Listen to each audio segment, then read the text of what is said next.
Meus caríssimos irmãos, estamos aqui mais uma vez para gravar mais um vídeo para o nosso canal. Encontrei na Bíblia o nome do nosso canal. E o assunto que hoje vamos desenrolar aqui é sobre os filhos de Nossa Senhora e os supostos irmãos de Nosso Senhor Jesus Cristo. Será que Nossa Senhora teve outros filhos além de Nosso Senhor Jesus Cristo? Será que Nosso Senhor Jesus Cristo teve outros irmãos consanguíneos com Nossa Senhora? É tudo isso que vamos falar hoje aqui e é o assunto abordado, né? Sobre os supostos filhos de Nossa Senhora e os irmãos de Jesus citados na Bíblia pelos evangelistas São Mateus e São Marcos. São eles Tiago, Judas, José e Simão, que os protestantes dizem que são filhos de Nossa Senhora com São José. Esse é o assunto de hoje, mas antes de entrar nessa questão, gostaria de pedir que, se possível, inscrever no nosso canal, dar aquele joinha maroto e comentar para podermos estar melhorando cada vez mais o nosso conteúdo. Bem, gente, será verdade que Jesus teve outros irmãos? Além de Jesus, Nossa Senhora teve outros filhos? Vamos desvendar esse mistério aqui. Bem, acreditando que a igreja não pode mentir, porque Jesus, sendo cabeça da igreja, é quem confirma a verdade. Nessa crença, só posso dizer que Maria só gerou um só filho do seu ventre. Nosso Senhor Jesus Cristo, Filho de Deus Pai Todo-Poderoso e amado por todos nós. Os protestantes apelam para os textos da Bíblia para tentar passar por verdade essa mentira dentre eles. Vamos começar pelos evangelhos de São Marcos e Mateus, citados como os prováveis irmãos de Nosso Senhor Jesus Cristo pelos protestantes. Mateus diz assim: esse não é filho do carpinteiro, sua mãe não se chama Maria, e seus irmãos não são Tiago, José, Simão, Judas, e suas irmãs não moram aqui conosco? São Marcos vai no mesmo segmento e diz dessa forma: esse homem não é filho do carpinteiro, filho de Maria, e irmão de Tiago, de José, de Judas e Simão, e suas irmãs não moram aqui conosco? Bem, gente, como eu disse, não adianta fazer o esforço sem respaldá-lo. Quem não entende não pode chegar a um veredito. Para o juiz dar uma sentença, tem que ter conhecimento da lei e do caso que está sendo julgado. O que acontece com os protestantes com relação aos irmãos de Nosso Senhor, que foram citados no Evangelho de São Mateus e de São Marcos, Tiago, José, Simão, Judas, Tadeu, é que lá aos pés da cruz, Maria Virgem, a mãe de Nosso Senhor Jesus Cristo, se encontra ao lado de Maria Eli, irmã da mãe de Nosso Senhor Jesus Cristo, e Maria Madalena. São filhos de Maria Eli, Tiago, Sadá e Eliaque. Teve também uma filha, era do nome de Maria de Cleófas. A essa lhe fora dado o nome da mãe e do pai, chamado Cleófas. Maria de Cleófas teve matrimônio com o viúvo chamado Alfeu. Alfeu deve ser o mesmo Cleófas que nós citamos aí. Deste casamento nasceram Judas Tadeu, Simão e Tiago Menor, e mais uma filha chamada Susana do antigo matrimônio. Alfeu trouxe um filho de nome Mateus, que era conhecido por Levi, que mais tarde se tornara proprietário de uma aduana perto de Betsaida, no lago de Genezaré. Do segundo matrimônio, Maria de Cleófas, com Sabás, teve um filho que pôs o nome de José Bersabas. Nas escrituras está Joseph, ou José, como queira a pronúncia. Este tem seu nome citado ao lado de Matias, depois da sucessão de Nosso Senhor Jesus Cristo, para ocupar a vaga deixada por Judas, o traidor. Deitaram sorte sobre eles e Matias foi o escolhido. A sobrinha da Virgem Maria, Maria de Cleófas, teve ainda um terceiro casamento, desta vez desposada por Jonas, que era irmão mais novo do sogro de São Pedro, Jetro. Concebeu deste um filho e deram a ele o nome de Simeão. Foi ele quem ocupou a cadeira de bispo de Jerusalém após o martírio de São Tiago Menor. Para esclarecer melhor esta farsa criada pelos anticatólicos protestantes, no Evangelho de Mateus, aqui está enumerando a ordem dos discípulos escolhidos por Jesus Cristo, os apóstolos, né? Então, São Mateus diz assim, por sequência: eis o nome dos apóstolos. O primeiro, Simão, chamado de Pedro. Depois, André, seu irmão Tiago, filho de Zebedeu, e João, seu irmão. Felipe e Bartolomeu, Tomé e Mateus, o publicano. E Tiago, filho de Alfeu, e Tadeu. Assim foram relacionados entre estes com Tiago e João são irmãos, e ambos filhos de Zebedeu. Portanto, este Tiago listado não é filho nem de José e nem de Maria, porque São José é conhecido por carpinteiro e não por Zebedeu. E Nossa Senhora nunca fora citado nas páginas das Escrituras como esposa de Zebedeu. Tiago Menor é citado na lista como irmão de Tadeu, mas também conhecido por Judas Tadeu, e ambos são filhos de Alfeu. Também Nossa Senhora não contraiu matrimônio com esse, e nem São José se chamava Alfeu. São Judas Tadeu mesmo fala, na carta de São Judas, capítulo 1, versículo 1. Judas, servo de nosso Senhor Jesus Cristo, irmão de Tiago, dos eleitos, bem-amados em Deus Pai, e reservado para Jesus Cristo. São Judas mesmo diz que não é irmão de Jesus. Isso quer dizer que ambos são primos, e a mãe deles é Maria de Cleófas, que é sobrinha da Virgem Maria, mãe de nosso Senhor Jesus Cristo. Maria de Cleófas é filha da irmã de Nossa Senhora, a outra Maria, que também estava aos pés da cruz. Já o Simão dito, irmão de nosso Senhor Jesus Cristo, não poderia ser Pedro, que antes era chamado de Simão, porque a Bíblia não diz que ele era filho de José nem de Maria. Se referisse a Simeão, o evangelista Mateus e Marcos falam que ele é filho de Maria de Cleófas e Alfeu. Também irmãos de Tiago, o menor, Judas Tadeu e de Susana, todos primos de nosso Senhor Jesus Cristo. E como foi falado no início aqui também, nos deparamos com o costume das famílias considerar como irmãos todo parente consanguíneo, primos, tios, sobrinhos e assim por diante, porque as palavras associadas a isso não constavam em suas línguas. Porém, podemos também constatar que foi firmado na Bíblia que estes eram irmãos do Senhor, e a mesma Bíblia mostra que ambos eram primos. Está provado na própria Escritura que também São José não se chamava Alfeu e nem a Virgem Maria tivera matrimônio com ele. Aos protestantes reza a pena escolher os textos que querem usar. O importante também é aprender a interpretar os textos bíblicos com responsabilidade para ter certeza antes de afirmar se aquilo que entendeu é realmente a mesma mensagem que Jesus quis passar. Se quiserem e tiverem a intenção de anunciar a palavra, que faça corretamente, pura, limpa, verdadeira, sem mácula. É bom tirar o joio do trigo e parar de semear as desordens, as dúvidas, para não manchar o nome de Cristo, nem dos eleitos de Cristo e nem da igreja de nosso Senhor Jesus Cristo, que ele construiu com seu próprio sangue. Nessa passagem aqui, Mateus fala das mulheres que estavam aos pés da cruz de nosso Senhor Jesus Cristo, crucificado.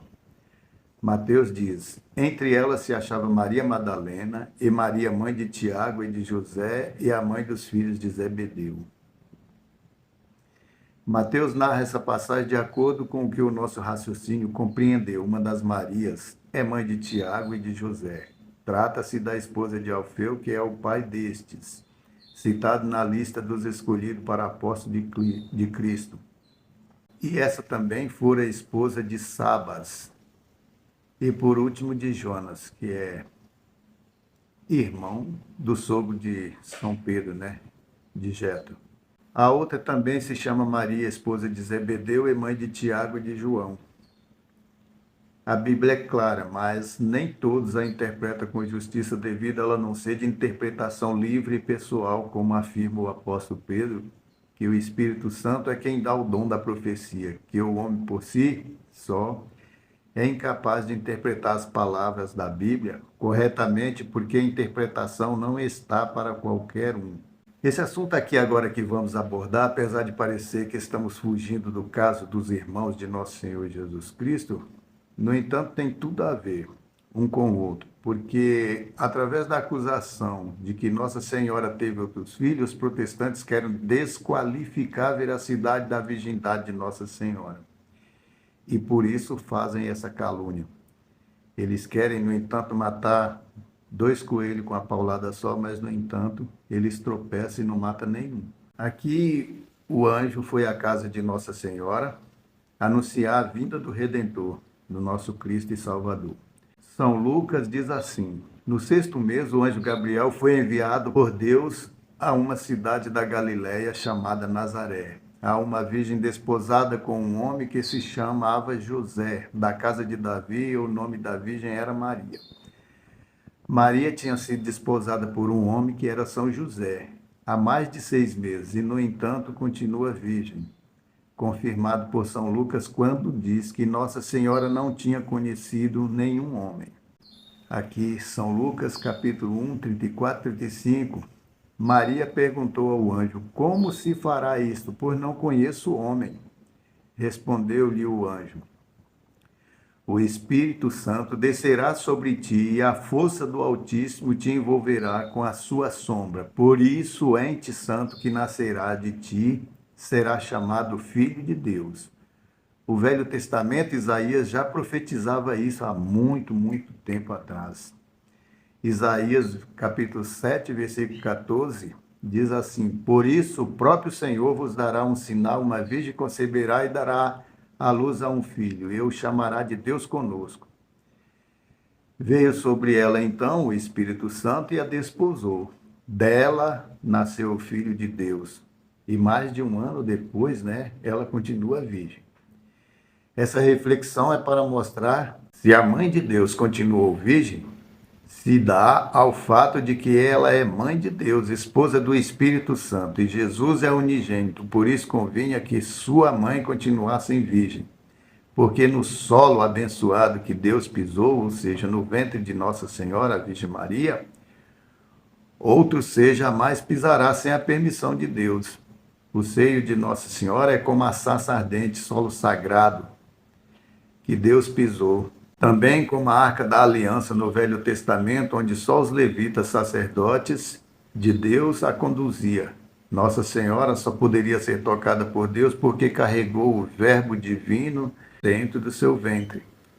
Nesse caso, Nossa Senhora é aquela porta que estava fechada. Jesus passou por ela, mas permaneceu fechada. Então, preste atenção no que, porque é muito importante. Ezequiel 44, 2 diz assim: o Senhor disse-me, este pórtico ficará fechado, ninguém o abrirá, ninguém aí passará, porque o Senhor Deus de Israel aí passou, ele permanecerá fechado.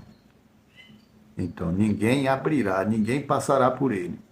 Esse texto é uma alusão à virgindade de Nossa Senhora. Permanecerá fechado quer dizer que ela permanecerá virgem perpetuamente, porque do seu ventre não nasceu qualquer um. Saiu dele nosso Senhor Jesus Cristo, mas ela continuou virgem, intacta, como fala aqui no texto, Santo Agostinho interpretou o texto da porta fechada, através do qual passou o príncipe no livro de Ezequiel 44, 3, como um tipo de virgindade perpétua de Maria. Maria seria a cidade e o príncipe que passou miraculosamente pela porta fechada, nosso Senhor Jesus Cristo. Bem, vamos continuar aqui. O que significa essa porta fechada na casa do Senhor? Senão que Maria será sempre inviolada. E continua Santo Agostinho. O que significa essa porta fechada na casa do Senhor, senão que Maria será sempre inviolada? O que significa que ninguém entrará por ela, a não ser que José não a deveria conhecer. E o que significa isto? Ninguém entrará por ela, porque o Senhor Deus de Israel entrou por ela, exceto que o Espírito Santo a deveria engravidar, e o que o Senhor dos anjos nasceria dela. E o que significa? Por isso permanecerá fechada a porta a não ser que Maria era virgem antes do nascimento dele, era virgem no nascimento dele e continua virgem depois do nascimento dele. Então, os protestantes aqui não vão deixar barato, né? Eles vão berrar em alta voz, pegar seus microfones, abrir dizendo que se tratava da porta que Jesus entrou na cidade de Jerusalém. Aqui está um texto de um protestante contradizendo a reflexão de Santo Agostinho. Nesse texto ele diz assim: o Senhor veio pelo Monte das Oliveiras e entrou na cidade pela porta oriental. Isso dificilmente seria um paralelo ou sugeriria um nascimento humano.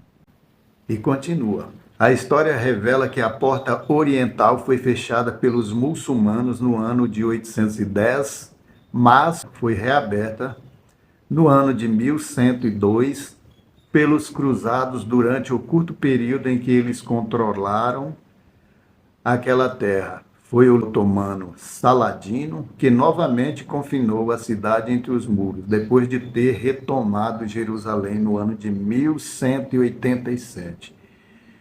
Então, gente, percebe aqui que o acusador protestante consente que a porta foi reaberta por um longo período, ou seja, mais de 80 anos, e quantas pessoas não passaram por essa porta enquanto estava aberta, enquanto eles dominaram essa cidade? Muitas pessoas passaram por ali, mas Ezequiel diz que ninguém por ali pode passar, a porta permaneceria fechada, porque Deus passou por ela e nenhum ser poderia tornar a passar por ela.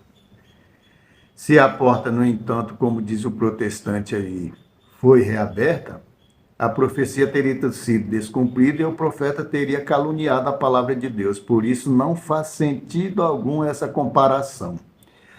Agora, pegando aqui pelo nosso raciocínio, como seria se Jesus tivesse outros irmãos? Esses irmãos consanguíneos de Jesus seriam tratados como? Bem, se Jesus tivesse realmente tido outros irmãos do mesmo sangue dele, como reclamam os protestantes aqui, eles seriam deuses, seriam cultuados como deuses pelos que viviam naquela época.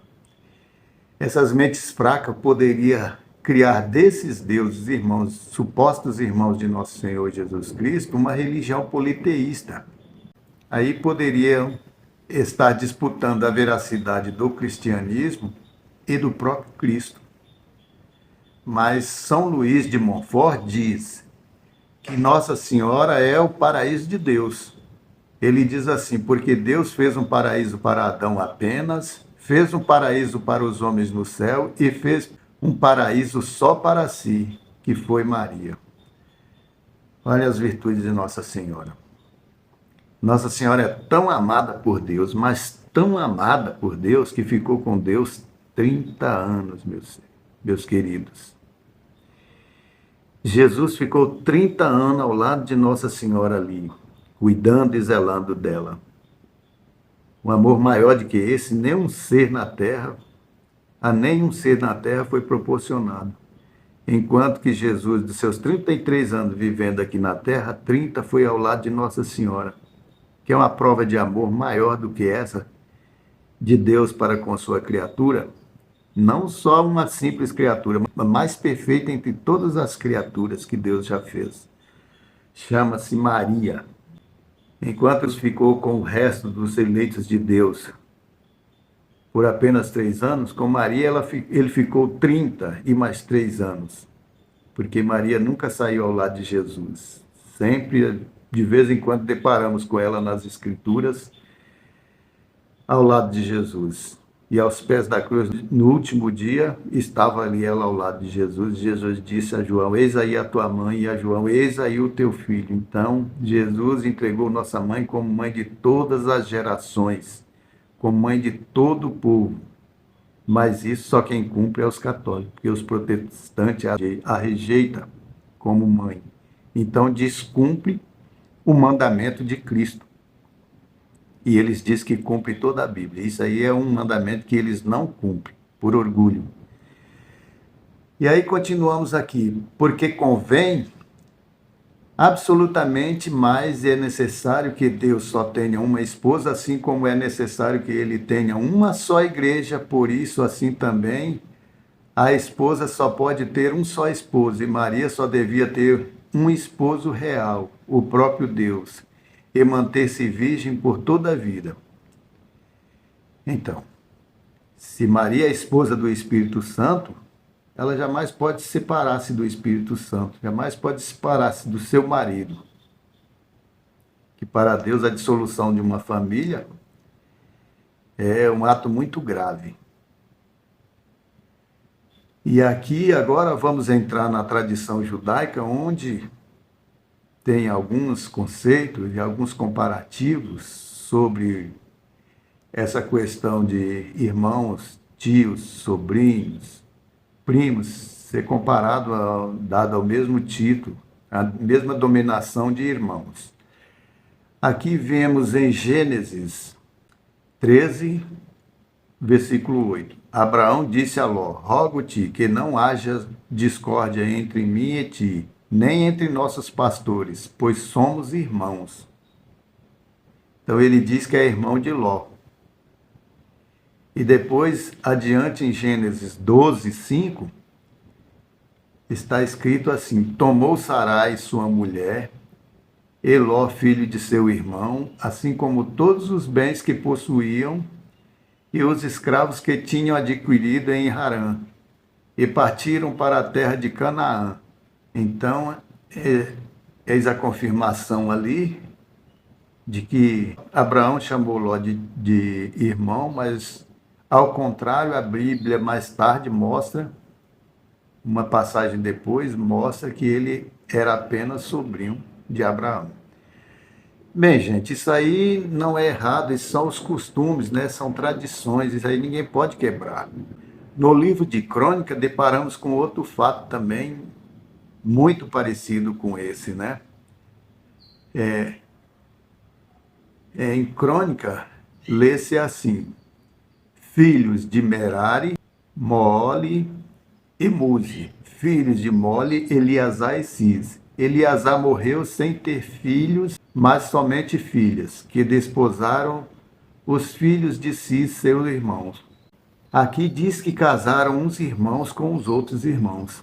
Mas isso não é verdade, porque na verdade eram irmãos só no sentido da palavra. O correto mesmo é que eram primos. Esses termos são comparativos comuns empregados no dia a dia das pessoas que viviam naquele tempo. E dentro desses costumes hebreus, se designar com o nome de irmãos não só os que têm os mesmos pais, senão também os parentes próximos, como tios, primos e sobrinhos, como já falei antes, pois na língua hebraica não possuía palavras próprias para designar esses parentescos que o Novo Testamento fala em irmãos de Jesus, e é o próprio Novo Testamento que se encarrega de demonstrá-los. Mas aí, novamente, o protestante vai contestar com toda certeza. Ele vai abrir novamente o seu microfone e berrar em alta voz, como de costume fazem, né? Ah, mas aqui agora eu vou lascar com você, você errou. Porque lá em Lucas, Isabel é chamada de prima. E agora, o que você vai me dizer? Bem, gente, não entre em pânico não, porque isso aí tudo a gente tem consciência do que estamos falando. Quem errou aqui foi o protestante ao dizer que no Evangelho de São Lucas, Isabel é chamada de prima de Nossa Senhora. Na verdade, no texto do Evangelho não usava essa palavra, mas apenas chamava Isabel de parente, não era prima. Na tradução do grego para o latim, o significado continuou o mesmo. Na Vulgata, em latim, a palavra é cognata, que é parente e não prima. Então, essa palavra cognata tem a mesma denominação, o mesmo significado de parente. Foi uma tradição popular que identificou o parentesco de Isabel como prima de Nossa Senhora. Então, mas na tradução continuou como eles falavam, como eles agiam antigamente. Cognata, quer dizer parente e não prima. Em hebraico, a língua do povo judeu, a palavra irmão, que transliterada se lê ache, é usada para vários tipos de parentesco, pois na língua hebraica não há palavra específica para o primo, prima e outros graus de parentesco. Quando a Bíblia foi traduzida para o grego, foi usada a palavra adelphos, que significa literalmente irmão, e não anépsios, que significa primo. Posteriormente, a Bíblia foi traduzida para o latim usando a palavra fratres, que também significa irmão. As traduções da Bíblia em grego e em latim foram feitas dessa forma para não perder a originalidade e eram naturalmente compreendidas pelas pessoas, pois elas conheciam a fé católica e as culturas judaicas. Bem, espero ter passado para vocês uma mensagem na qual a verdade tenha refutado o delírio dos falsos cristãos, os protestantes, os anticatólicos que nos acusam diariamente, tentando disseminar ódio entre a nossa religião católica, a nossa fé católica, que é originada de Cristo. Quero pedir aqui mais uma vez para vocês deixarem um joinha, comentar e se inscrever no nosso canal. É muito importante que vocês façam isso para que nós possamos levar a muito mais pessoas a nossa palavra, a nossa evangelização.